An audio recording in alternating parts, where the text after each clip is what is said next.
სამთრის სეზონი კი დასასრულს უახლოვდება, თუმცა სეზონური ვირუსების თვალსაზრისით ეს ერთ-ერთი ყველაზე აქტიური ფაზაა. განსაკუთრებით ხშირი ავადობები ბავშვებში, რომლებიც ყველაზე ხშირად ადენო და ენტეროვირუსებით ავადდებიან.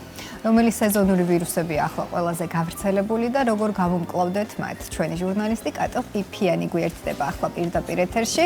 პედიატრ თემურ მიქელაძესთან ერთად მოგესალმებით კატო და ველოდებით ბატონი თემურის რეკომენდაციებს.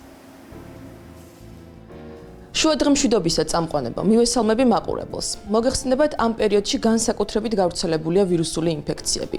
უფრო მეტად კი ბავშვებში. საინტერესოა, როგორ უნდა ვმართოთ სახლის პირობებში ვირუსული ინფექციები და როდის უნდა მივმართოთ ექიმს. ჩემთან ერთად ახლა იმყოფება ექიმი პედიატრი ბატონი თემურ მიქელაძე. მოგესალმებით ბატონი თემურ. ახლა ყველაზე მეტად რა ინფექციებია გავრცელებული და რა სიმპტომებით მოგმართავენ პაციენტები? მოგესალმებით, მივესალმებით თქვენს მაყურებელს. ყველა წელს ამ სეზონზე არის პრაქტიკულად ყველა ტიპის რესპირაციული ვირუსული ინფექცია, მათ შორის არის გრიპი, ყველა ტიპი ცირკულირებს ერთდროულად, არის რინოვირუსული ინფექცია, ადენოვირუსული ინფექცია, ზოგიერთ შემთხვევაში არის გამონაყრით მიმდინარე ინფექციების გამომართვენება, როგორც არის ჩუტყვევილა, დღეს ორი შემთხვევა მქონდა, მაგალითად გამონაყრით მიმდინარე ბაქტერიული ინფექციის დროს, როგორც არის კუნთრუშა, ყველა ამ რესპირაციული ვირუსული ინფექციებს, მათ შორის ზოგიერთ შემთხვევაში ბაქტერიული ინფექციებს ახასიათებს მაღალი ცხელება, ძირითადი პირველი სიმპტომი ჩვენთან მომართვიანობისა მაინც არის ცხელება, შემდეგ უკვე არის ხველა. როგორც წესი, ორივე სიმპტომი, როგორც ცხელება, ისე ხველა, ეს არის ორგანიზმის დამცველობითი რეაქცია. კონკრეტულ შემთხვევაში ცხელება თუ დაავადების გამომწვევი მიზეზი ცნობილია ვირუსული ინფექციის, ანუ რესპირაციული პათოგენის მოსაშორებლად და ხველა არსებული პათოლოგიური სეკრეტების, როგორც არის ნახველი, უცხო სხეული და ასე შემდეგ მის მოსაცილებლად. უბრალოდ ჩვენ არც ერთ შემთხვევაში მათ არ უნდა ვებრძოლოთ, თუ დაავადების გამომწვევი მიზეზი არის ცნობილი და მშობელს სწორად უნდა აუხსნათ, რომ ცხელების დროს დაუცილებელია მიიღოს დიდი რაოდენობით სითხეები. ჩვენი მთავარი მიზანი უნდა იყოს, რომ პაციენტებს ავაცილოთ პოლიპრაგმაზია, პოლიფარმაცია, ანუ ნებისმიერი მწვავე დაავადების მართვისას, განსაკუთრებით ბავშვებში. 2-ზე მეტი პრეპარატი, ეს მაინც არის უკვე პოლიპრაგმაზია და პოლიფარმაცია. 2 ან 3 პრეპარატი შეიძლება ერთდროულად გამოვიყენოთ, თუ არ არის რაიმე ქრონიკული პათოლოგია. ქრონიკული პათოლოგიის შემთხვევაში რამოდენიმე ჯგუფი ერთდროულად შეიძლება პრეპარატებისა გამოვიყენოთ. საბედნიეროდ პედიატრიულ პოპულაციაში ქრონიკული ინფექციები თითზე ჩამოსათვლელი გაქვს, არა ისე როგორც მოზრდილთა პოპულაციაში და ამიტომ მთავარი ჩვენ თავაზობთ, ავსწორებთ მოზრდილებს, განსაკუთრებით ქრონიკული ინფექციის მქონე და ან სხვადასხვა ქრონიკული პათოლოგიის მქონე პაციენტებს დროულ ვაქცინაციას, კონკრეტულ შემთხვევაში გრიპის საწინააღმდეგო ვაქცინას, ან ზოგადად სხვა ვაქცინების ჩატარებას, რამე თუ ამ პაციენტებისთვის აუცილებელია პრევენცია. სხვა შემთხვევაში ჯანმრთელი ბავშვები რესპირაციული ვირუსული ინფექციებს გადაიტანენ ისე, როგორც გადაქონდათ აქამდე.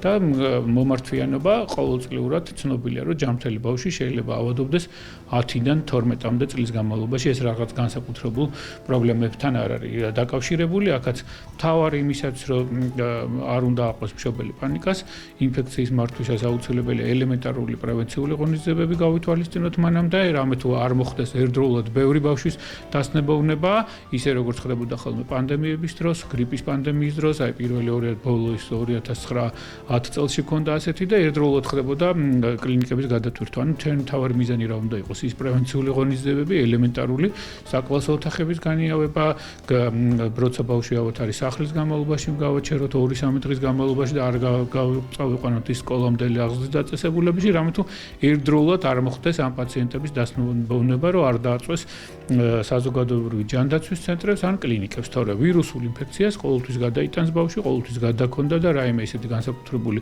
შემთხვევები, ეხლა მეტნაკლებად მომართვიანობა ისედაც შემცირებულია, ისეთი რაღაც განსაკუთრებული არ ხდება. როდის შეგვიძლია რომ სახლში ვმართოთ ვირუსული ინფექცია და როდის უნდა მივმართოთ ექიმს? თუ ცხელება არის შეუპოვარი, შესაბამისად ბავშვი არის მოდუნებული, ან ლეთარგიულია, არ შემოდის კონტაქტში, აღენიშნება გახშირებული ნაწლავთა მოქმედება, ან შეუპოვარი ღებინება, შეტევითი ხასიათის ხველა, რომელიც არ კუპირდება, სატელეფონო კონსულტაციით იქნება ექიმთან, ან თვითმშობელი ვერ ხსნის, ან ძირითადად არის მაინც ფებრილური გულყრა, ან ანამნეზში ფებრილური გულყრა, ან ანამნეზში რაიმე ქრონიკული პათოლოგია პაციენტთან, ასეთ დროს აუცილებელია რეფერალი ექიმთან ჯერ პირველ რიგში და მერე ექიმმა უნდა მოახდინოს ამ პაციენტის რეფერალი უკვე კლინიკებში და ეს გაწერილია და პრაქტიკულად მშობლებმა ეს გათვითცნობიერებულია, უამრავ ლიტერატურას ეცნობიან, ადრე იყო ეს რაღაც მეტნაკლებად თქვენი მასობრივი საშუალებებითაც ხდება ამ ინფორმაციის მიწოდება და ამიტომ ნებისმიერი ასეთი სასწრაფო გადაუდებელი შემთხვევაში აუცილებელია ბინაზე გამოძახება სასწრაფო გადაუდებელი დახმარების ან ექიმთან ამბულატორიული ვიზიტი და შესაბამისად ექიმი გადაწყვეტ ამ პაციენტს უკურნალოს სახლის პირობებში და მერწმუნეთ, რომ 95-98% შემთხვევაში ნებისმიერი ვირუსული ინფექცია იმართება ბინის პირობებში. ბინის პირობებში მართვა ეს არის ზედმეტი ინვაზიური პროცედურებიდან პაციენტის თავის აცილება, სტრესული გარემოდან თავის აცილება, პანიკას თავის აცილება და შესაბამისად თუ ცნობილია, რომ თუ ასეთი მარტივი ინფექცია 60 დღეში გამოჯანმრთელდება ბინის პირობებში, კლინიკა შეიძლება 7-8 დღემდეც გაგრძელდეს. ხო, ამიტომ კლინიკა უნდა დაუტოვოთ მძიმე პაციენტებს და კლინიკაში უნდა იმართონ მძიმე პაციენტები და შესაბამისად მთავარი რა არის? ვირუსული ინფექციების მართვისას ეს არის ცხოვრების ჯანსაღი წესვი, ცხოვრების ჯანსაღი წესი მოიცავს ფიზიკურ აქტივობას, ცხოვრების ჯანსაღი წესი მოიცავს სწორ კვებას და რეკრეაციულ სივრცეებში გაყვანას, ანუ ჰაერზე გაყვანას, თუ ამინდი გვიწყობს ამის ხელს და მთავარია რომ ჰაერი არ იყოს დაბინძურებული სხვადასხვა გამონაბოლქვებით, სამშენებლო მტვერი იქნება თუ ასე შემდეგ და მთავარი მიზანი ჩვენი უნდა იყოს, რომ აი ეს პრევენციული ღონისძიებების მაქსიმუმი გავუკეთოთ ბავშვებს. კი ბატონო, აი კვებაზეც რომ გითხრათ, რას ურჩევდით ამ შემთხვევაში კვებასთან დაკავშირებით და თავარი რეკომენდაცია ამ პერიოდში როგორ მოიქცენ მშობლები? მთავარი რეკომენდაცია ადრეული ასაკის ბავშვების და ჩულ ასაკის ბავშვების ოქროს სტანდარტი კვებისა ეს არის დედის რძე. ამიტომ ჩვენ მაქსიმუმი უნდა გავაკეთოთ პედიატრებმა და კეთილგანწყობილმა კლინიკებმა, რომ ბავშვს მაქსიმალურად წლამდე გაუხანგრძლივოთ ჩვენ ძუძუთი კვება და გავაკეთოთ ის, რომ 6 თვემდე ბავშვები იყვნენ ექსკლუზიურად ძუძუთი კვებაზე, ანუ სხვა რაიმე მინარევი, მათ შორის წყალიც კი არ უნდა მიიღოს და ესეთი ცნობილია, რომ როდესაც ბავშვი არის დაუშვათ სხვადასხვა ვირუსული ინფექციით თავად დედის რძეს გააჩნია ისეთი ტრანსფორმირება, რომ ისეთი ნივთიერებებით იტვირთება, რომელიც ამ ვირუსული ინფექციების დაავადების მართვისას თუ ბაქტერიული ინფექციების დამართვისას სჭირდება ბავშვს.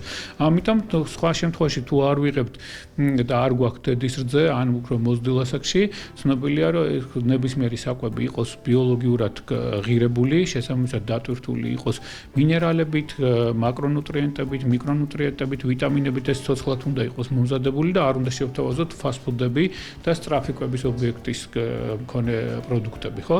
რამე თუ აი ეს ბოსტნეული, ახალმომზადებული ბოსტნეული, ხილი, ახალმომზადებული საკვები სწორედ ეხმარება სხვადასხვა ინფექციების მართვაში და მე საერთოდ შილად ესეთ ტერმინს ხმარობ, რომ ნებისმიერი დაავადების მართვისას ბავშვებში თუ არ აქვს რაიმე მას ქრონიკული პათოლოგია, მათ შორის ეს იქნება ნაწლავთა ვირუსული ინფექცია, ნაწლავთა ბაქტერიული ინფექცია თუ რესპირაციული ინფექცია, სპეციფიური დიეტის დაცვა არ ჭირდება. და რა თქმა უნდა ის არ არის სასურველი. კიდევ თუ ვიმეორებ, თუ არა გვაქვს რაიმე ქრონიკული პათოლოგია. ამ შემთხვევაში ამ კონკრეტულ საკვებ ნივთიერებს რა თქმა უნდა ჩვენ ზღუდავთ, ხო ეს დიეტა არის პოსტსაბჭოთა გადმონაშთი, ხო?